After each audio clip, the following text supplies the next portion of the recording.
The African consumer has a very specific need, and this need is in terms of taste. They have specific expectation on taste, and they have specific food habits.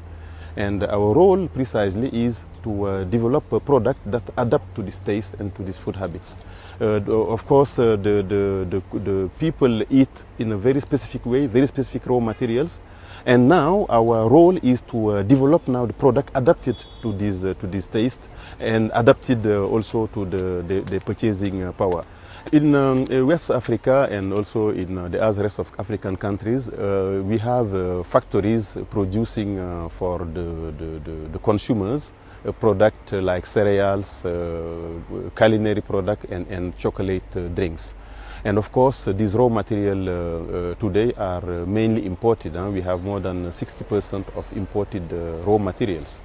And this is not sustainable. It is more sustainable to have local production of raw material for use in our local factories. You are spreading the wealth locally. The local farmers, the local business partners will be able to benefit from those. Il y a des gens même qui sont dans la coopérative qui traitent mieux leurs produits. Et puisque celui qui a les moyens, il va sur le terrain, il paye presque au même prix que celui qui envoie son corps à la coopérative et en retour il n'a rien. Il y a beaucoup qui ne veulent plus fournir d'efforts. Et nous, à la coopérative, à l'Union, c'est ce qu'on leur a dit, que si vous êtes avec l'Union, avec les coopératives, puisqu'on est en partenariat avec Cargill et Nestlé pour le projet, alors si vous faites la qualité, vous allez bénéficier. Dans le centre, nous travaillons avec pratiquement beaucoup de variétés de cultures africaines. Il y a d'abord les céréales. Parmi ces variétés, au niveau des céréales, nous pouvons par exemple citer le mil, le sorgho, le maïs aussi. Et il y a aussi les racines et tubercules, genre manioc, genre igname, genre taro éventuellement. Il y a aussi les légumes. Les légumes africains, donc aubergines, l'aubergine amère et d'autres. Donc nous sommes dans une dynamique de recherche prospective pour voir comment on peut utiliser ces variétés-là pour améliorer la qualité, améliorer la productivité et améliorer aussi en fait alimentaire. Donc voilà un peu le principe. Okay, this is what we call a pilot plant, which is a smaller factory. Same equipment like in any factory, but smaller size.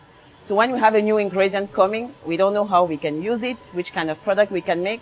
We take the ingredient, we take here, we test on any of the machines. All the machines you are seeing here are the one we have in our factories. So we see how the product behaves, we see the kind of product we have, we test with the marketing colleagues, and if it is approved as good for launch under Nestlé brand, then we may go to the factory. I have to say the very first benefit is the taste. You know, people are used to certain raw material, so we are developing something that fits with the local food habit. This is the very first benefit. The other benefit is that we source locally. It's much better in terms of environment. It's much better for the farmer because we are buying what they are producing, so it makes additional income for them. And then for Nestlé, of course, we are innovation. We are innovating using things that people know. Bon, avec Nestlé, l'avantage que nous comptons avoir, c'est qu'à la fin de l'année, il y aura des primes qui seront reversées aux planteurs. Ensuite, peut-être qu'on aura d'autres avantages. Voilà, donc on croit, parce que vous n'êtes pas quand même une petite boîte, alors on croit à ce que vous avez dit. Et donc quand on aura, le planteur recevra effectivement ce que vous leur avez promis, on leur a promis, en tout cas ils vont vraiment croire à la chose. Notre espoir pour le futur, c'est justement de faire en sorte que ces projets-là que nous sommes en train de porter puissent être menés correctement. Parce que nous savons qu'en fait, c'est une stratégie qui va permettre à l'agriculture africaine véritablement d'aller de l'avant, de connaître un saut au plan qualitatif et au plan quantitatif. Est-ce que vous voyez? Parce qu'aujourd'hui, si l'agriculteur sait qu'en produisant de la qualité, en fait derrière il y a un industriel qui est prêt à acheter le produit, ben, il est enclin à produire.